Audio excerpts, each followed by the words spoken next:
Since man first looked to the sky thousands of years ago, he has wondered, are we alone in the universe? Carl Sagan said there were billions and billions of stars, so it would be crazy for us to think that with all the planets and stars out there, we were the only form of intelligent life in the entire universe. NASA has confirmed the existence of more than 450 planets outside our solar system. The biggest obstacle to contacting life on these planets? How do we get there? So, for example, the star system Alpha Centauri is 4.5 light years away. We were able to use conventional rockets that could travel at, say, 5% of the speed of light. It would still take thousands of years to get there. Experts think there might be another way. A secret method to unlocking instantaneous travel to any point in the universe. And it might have existed for centuries. Join us as we unseal the conspiracy behind Stargates.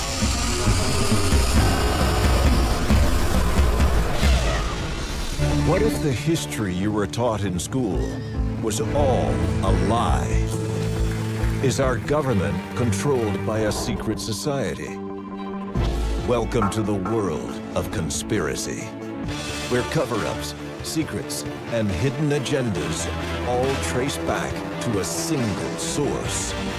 We're about to unseal the secret files the government doesn't want you to know about.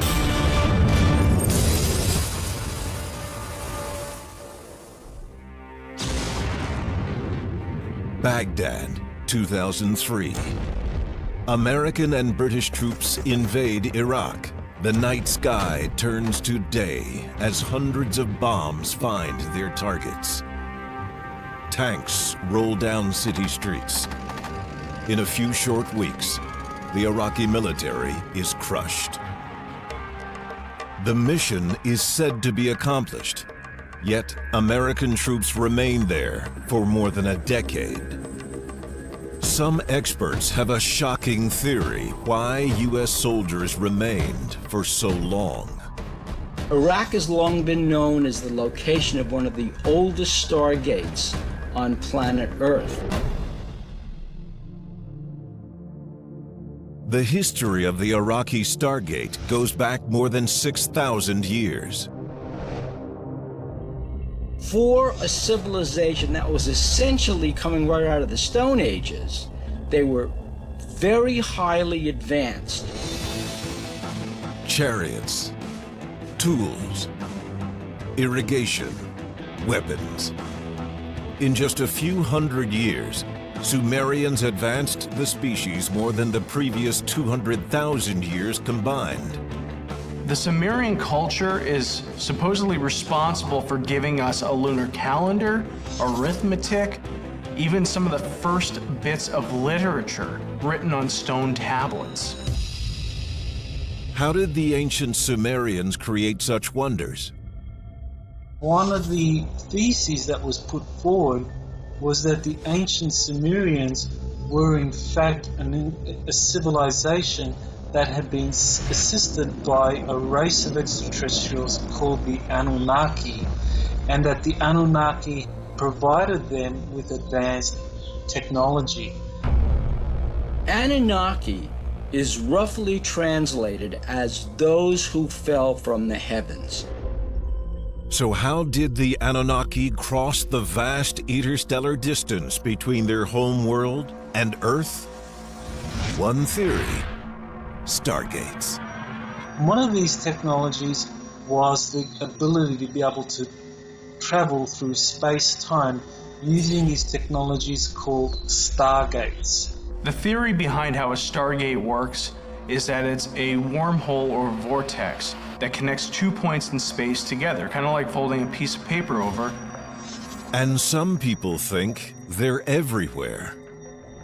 Probably anywhere between 10 to 20 for around the world altogether. In southern Peru, a mysterious civilization that predates the Incas built the Puerta de Ayumarca, or Gateway of the Gods. There's a Stargate near the city of Puno, Peru, which is on the edge of Lake Titicaca. It basically is built into what appears to be a cliff face, and it looks like a very large doorway. There is a legend that one of the priests of the Incas was being chased by the Spanish conquistadors, and he fled into a Stargate, into a portal, and simply disappeared from this plane of reality. In neighboring Bolivia, another ancient people built the gateway to the sun more than 2,000 years before the rise of the Incan Empire. The Gateway of the Sun Stargate in Bolivia was built by the Tiwanaku civilization.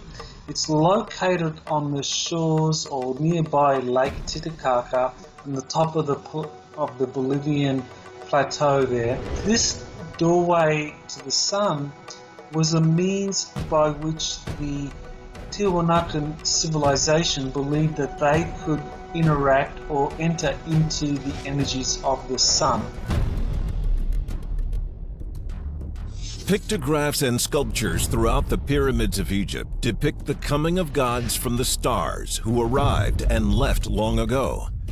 What they left behind was a legacy of advanced technology, architecture, and culture the likes of which had never been seen before.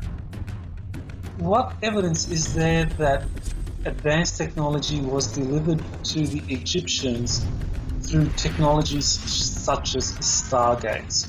Well, the evidence we have is evidence from the hieroglyphics themselves that seem to indicate that there were places on planet Earth where they call them gods, could easily transport themselves between their plane of reality, whatever universe they lived in, and our plane of reality. Would these advanced beings send ambassadors of peace? Or would they transport advanced weapons that would make our largest nuclear missiles seem like firecrackers by comparison? Imagine what the human race could do with such an incredible technology as a Stargate. Worse, imagine what we would do with it. A Stargate in the wrong hands could spell disaster for all mankind. And some believe the most evil force on Earth may have already found one. Coming up, did the Nazis really find a working Stargate? Conspiracy Files, Unsealed. Conspiracy Files, Unsealed. It's theorized that stargates are portals which allow interplanetary travel over unimaginable distances, and many think Adolf Hitler may have located just such a gateway. Hitler became obsessed with the theory of the lost land of Thule. The land of Thule was an underground or a subterranean civilization inhabited by these Nordic-looking giants who had tremendous abilities, and very importantly, they also had very sophisticated, very advanced technologies. It was first described by the ancient Greeks, who equated it with the lost civilization of Atlantis. One of the myths about an ancient Aryan civilization was that this civilization inhabited a warm region beneath the surface of Antarctica. In 1938, before World War II is in full swing, Hitler sends German ships to Antarctica under the pretense of establishing a whaling base. Many historians believe he has far different motives. If Hitler was really interested in whaling, then why send U-boats and other war machines down to Antarctica? It doesn't make any sense, unless he was going there for another reason. Nazi Germany was convinced that Atlantis was actually buried underneath the Antarctic ice. Philosophical Nazis were looking for some kind of validation for the supremacy of what they call the Aryan race, specifically for that portal that brought the Aryans to planet Earth. They were looking for a Stargate. In 1939, the Nazi expeditions pay off. They establish an Antarctic base they name New Swabia. As World War II rages on, the Nazis allegedly continue to make frequent trips to the base. With the Soviets closing in on the Eastern Front and the Allies closing in from the West, you would think the German Wehrmacht would be totally occupied with defending the fatherland instead of sending these naval expeditions to Antarctica. After the Germans are defeated in 1945, reports of the Nazi base in Antarctica continue. 1 year after the surrender, the United States launches its own expedition to this frozen land. Unsealed case file, Operation High Jump. Operation High Jump, 1946 to 1947, was a large naval expedition under the command of Admiral Byrd that went to Antarctica, ostensibly to visit the mini colony of New Swabia. The cover story was that they were simply mapping it. What the Americans allegedly found there defied description. Reports of advanced rocket technology, anti-gravity experiments, and even high-tech flying saucers are unconfirmed. Some people believe that there was evidence of genetic experiments an entire decade before DNA was even discovered. What we do know, Operation High Jump was abruptly canceled months before its scheduled completion date. Admiral Richard Byrd expressed his fear of fast objects flying from pole to pole at incredible speeds. Whatever it is that the American government found in Antarctica, we'll never know. During World War II, physicist Wernher von Braun is one of the most prominent scientists of the Nazi Party. He develops the V-2 rocket, a ballistic missile that causes brutal destruction in the final years of the war. In less than 4 years, the Nazis go from firing artillery shells to having radio-guided rockets. Where did the Nazis get such technology at a time when wars were fought without guidance systems, smart bombs, or satellites? A lot of people theorize that this was accomplished using alien technology that may have been brought through the Stargate. There were huge advancements in technology in World War II, but none of it even compared to what Operation High Jump was reported to find in New Swabia. After the war, von Braun's technical wizardry was used to create America's first ballistic missile, its first jet fighter, and was responsible for the launch of America's space program. As frightening as the potential technology of New Swabia might have been, even more frightening is the alleged discovery of an ancient Stargate in Iraq. When we return, the desperate rush to secure the Iraqi Stargate will be revealed. Saddam Hussein with Stargate technology in his hands? There's no way our government would have sat around and let that happen. Conspiracy Files, unsealed. Conspiracy Files, unsealed. Current theory on the Iraqi Stargate places the device beneath the ancient Sumerian city of Ur, the first great city of the world. It is also the site of the Sumerians' grandest temple, called the Great Ziggurat. In 1922, the British explorer Woolley was sent to Iraq to explore the ancient city of Ur for artifacts. But legend has it that what Woolley found was not just an ancient city, but an entire ancient complex, possibly housing a Stargate. Just as Woolley is not the first to explore the temple in modern times, he is also not the last.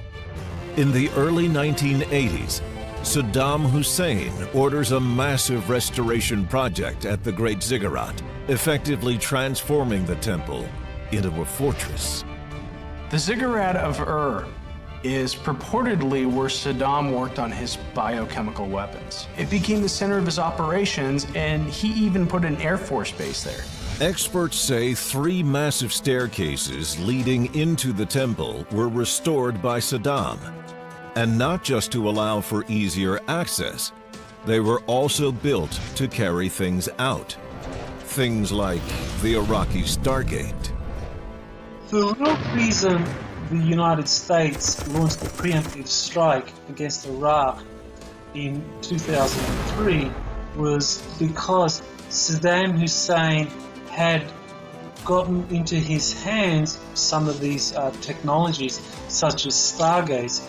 That's when the US political elite became very worried that Saddam Hussein would go public about his discoveries. Critics of the war in Iraq speculate the real reason for America's involvement is to secure Iraq's oil supply for future use. But all the oil in the world pales in comparison to unlimited access to advanced alien technology. Whether you loved or hated Bush, we may have all been wrong about the reasons for going to war. Another piece of startling evidence: one of the most elite naval units in military history, known as Task Force 20, is dispatched in 2003 with the mission to find and terminate high-profile enemy targets in Iraq. They were approximately 1,500 of the military's finest special forces people, and their job in Iraq after the invasion in 2003 was essentially to find Saddam Hussein according to the public record. But the unit's priorities raise questions. Early on in the invasion, Task Force 20 engages in a vicious firefight with Iraqi soldiers, not at a military target, but at the National Museum of Iraq. Why would the US government spend so many resources trying to get to the National Museum of Iraq? And why was the Iraqi Republican Guard there defending it?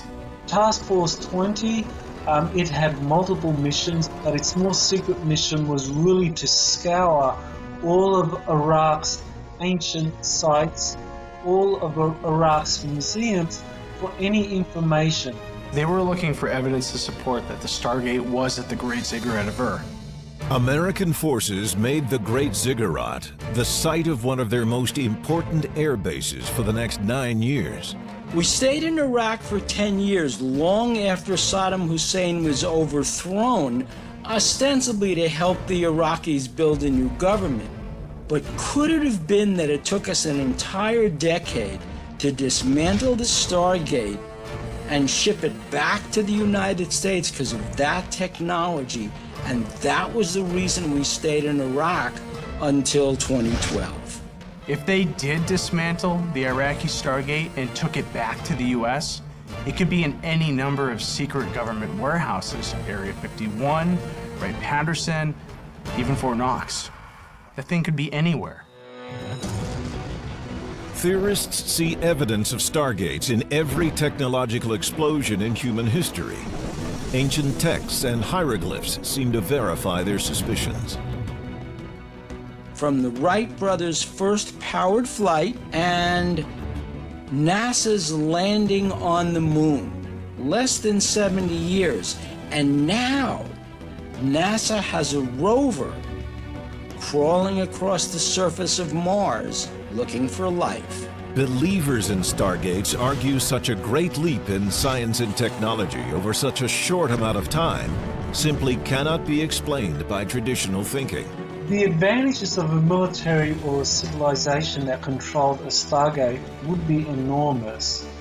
They would be able to transport people and equipment through vast distances of time and space. If Stargates were built by a race of extraterrestrials to enable them to traverse vast distances, what chance do we have of manipulating that technology? We'd be like infants playing with a nuclear bomb. The main concern is that no matter who attempts to open the Stargate, the end result could spell disaster for all mankind. That would be very, very dangerous for a Stargate to be opened prematurely like that without knowing who would be coming through. An out-of-control wormhole might pull the Earth through a Stargate, piece by painful piece. What if we created a black hole right here on planet Earth and we snuffed ourselves out of existence without even realizing what we were about to do? It would be as if we never existed.